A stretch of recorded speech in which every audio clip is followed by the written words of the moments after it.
जागरूक होना भी कभी कभी मुसीबत बन जाता है। मेरे साथ यही हुआ यह कि पिछले महीने अचानक डेंगू की चपेट में आ गया। डेंगू के बारे में बाद में पता चला। पहले तो बुखार आया, फिर कमजोरी, शरीर पर लाल लाल निशान उभरने लगे और मन मलिन रहने लगा। लोकल दुकान से 2 दिनों तक पैरासीटामोल की गोलियां खाई और बुखार उतरने का इंतजार करता रहा। जब इंतजार फलदायी नहीं रहा तो अपने शहर बिहार शरीफ के सरकारी अस्पताल की ओर रुख किया, जो एक जिला अस्पताल भी कहा जाता है। जागरूकता में मैं ऐसा मानकर चल रहा था कि सरकारी अस्पताल, सरकारी विद्यालय या अन्य कोई सरकारी संस्थान जनता के टैक्स के पैसों से चलते हैं, तो उसका उपयोग हमको आपको करना ही चाहिए। यही सोचकर सरकारी अस्पताल में स्वयं को हाजिर कर दिया। डॉक्टर साहब ने मेरी हालत देखकर खून जांच करवाई।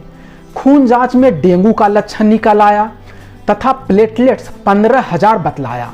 डॉक्टर साहब ने तुरंत भर्ती हो जाने की सलाह दी। मैं अस्पताल में तुरंत ही भर्ती हो गया, लेकिन उसके बाद की कहानी प्रेमचंद के किसी ट्रेजेडी उपन्यास की तरह चली। लगभग 8 घंटे मैं सरकारी अस्पताल में भर्ती रहा। उन 8 घंटों में यही समझ आया कि डेंगू से निपटने की पर्याप्त व्यवस्था यहाँ नहीं है।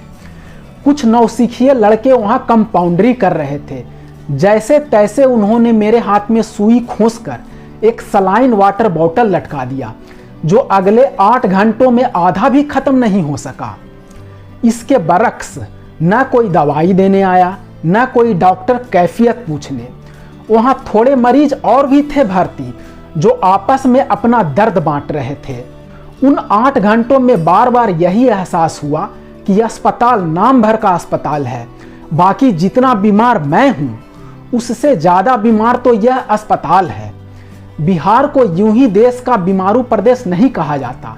इसके रहनुमाओं ने इसके नमूने पग पग पर तामीर कर रखे हैं। शाम होते होते मुझे पेशाब की दरकार हुई। हाथ से सलाइन वाटर का पाइप निकलवाकर जब बाथरूम गया तो दंग रह गया। बाथरूम में पॉटी सीट था, पानी भी था और शायद बिजली भी। एक चीज जो नदारत थी वह था दरवाजा। 3 बाथरूम थे वहां, तीनों में दरवाजे नदारद। या तो कोई उखाड़ कर ले गया या अभी तक लगने की बाट जोह रहा होगा। इस बरिये कृपा से मुझे पेशाब शाम 7 बजे लगा था, तो अंधेरे का फायदा उठाकर दरवाजा विहीन बाथरूम में सुलट लिया। जो दिन में जाना होता तो राम जाने मेरी लाज कैसे बचती। इतना सब बीतने के बाद भी सरकारी अस्पताल पर मैं अपना विश्वास अटूट किए था और मानकर चल रहा था कि 4-6 दिनों में ठीक हो जाऊंगा। सोच यह भी थी कि सरकारी अस्पताल के इस उपकार का एक सकारात्मक वीडियो बनाकर अपने सोशल मीडिया प्लेटफॉर्म पर जरूर डालूंगा। लेकिन मेरे विश्वास को धक्का लगा रात 10 बजे। रात 10 बजे एक फरमान आया। फरमान में यह कहा गया कि डॉक्टर साहब ने आपको यहाँ से 100 किलोमीटर दूर पटना के सरकारी अस्पताल PMCH में रेफर कर दिया है। आपके इलाज की सुविधा यहाँ नहीं है। रात 10 बजे 100 किलोमीटर दूर कैसे जाऊंगा? रास्ते में कौन देखभाल करेगा? उस फरमान में कुछ नहीं बतलाया। मैं और मेरे परिजन दोनों घबरा गए।